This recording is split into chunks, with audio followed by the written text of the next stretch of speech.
I'll begin the questioning with a question to you regarding your comments there about the exit systems that are administered. You indicated that you have a biographic system. Isn't it true that more than 1 million people are unaccounted for in that system as to whether or not they've exited the country? Thank you.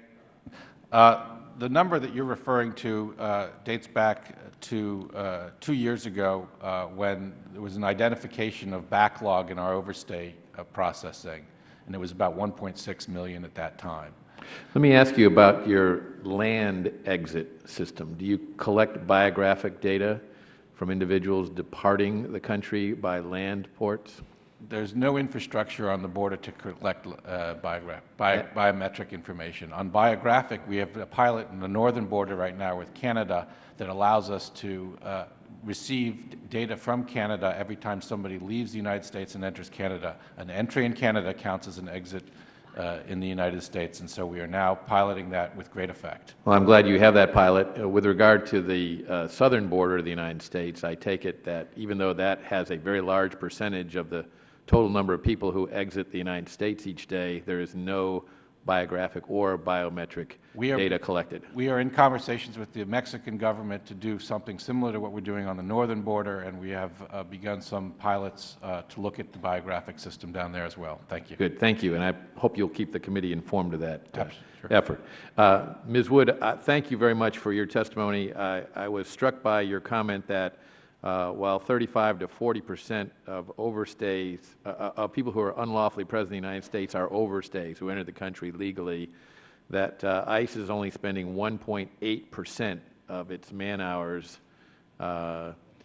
in terms of dealing with that 35 to 40% of the illegal immigrants in the United States. Seems to be a very disproportionate ratio there.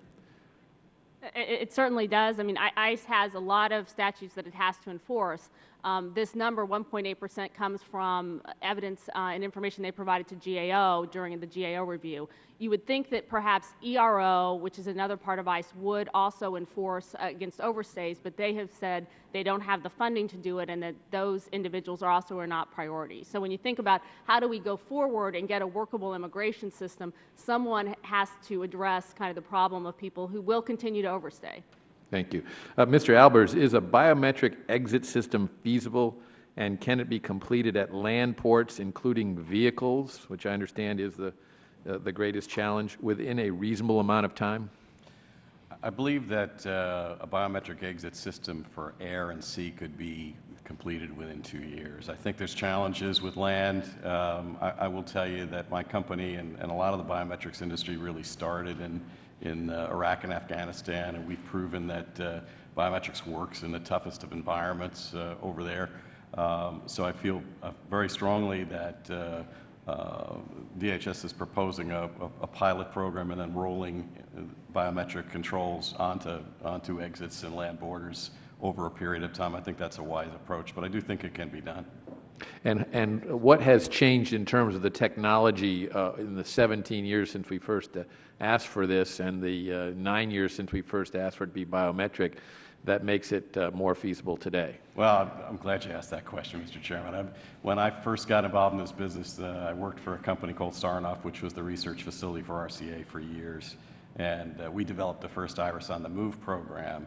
That program probably cost $2 million, and the first prototypes that rolled off the platform there were about $250,000 each. Now, they were put together by a bunch of PhDs, so it's pretty expensive.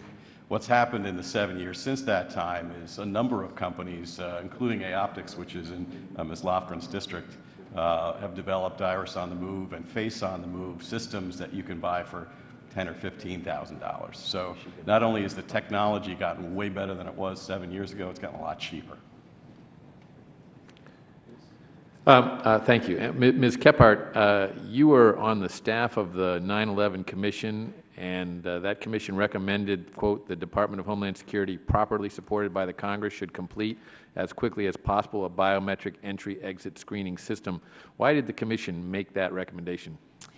When we were investigating the terrorist travel patterns, which was my job on the commission, We learned that in our work with others on the commission staff that there were 2 hijackers in August of 2001 who were watch listed.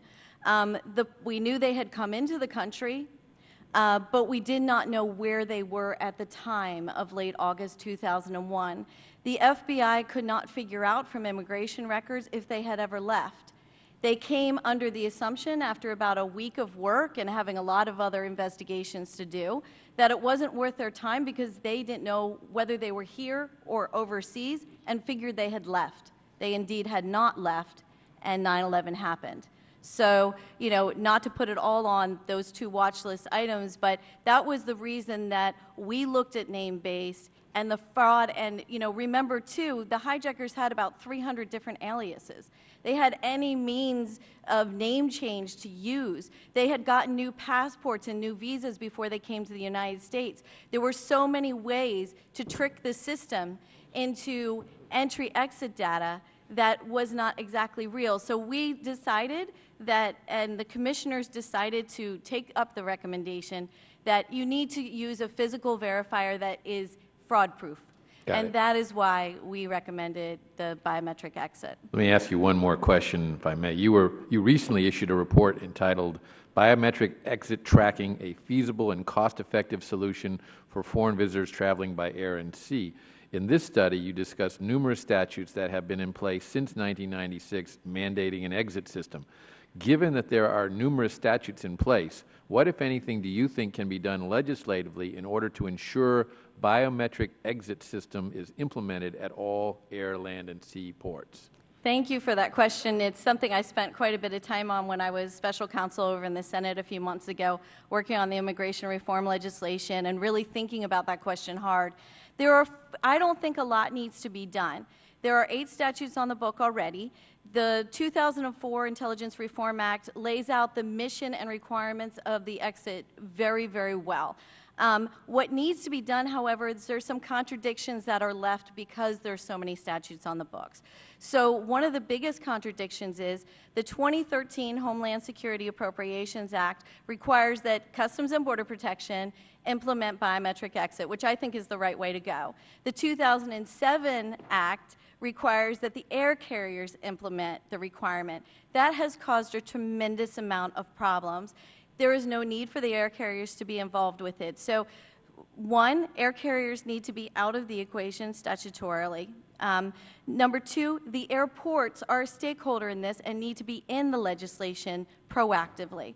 Number 3, we need to fund it. You can't expect DHS to do this without either authorization for fees or an appropriation. It's not fair to them. And number 4, you need to have a deadline, I think, going forward, because we have too many statutes on the books where the deadlines have already been overrun by years. So a reasonable amount of time to get this done. And I think Air and Sea is pretty quick, and land requires a little more time and effort. Thank you very much.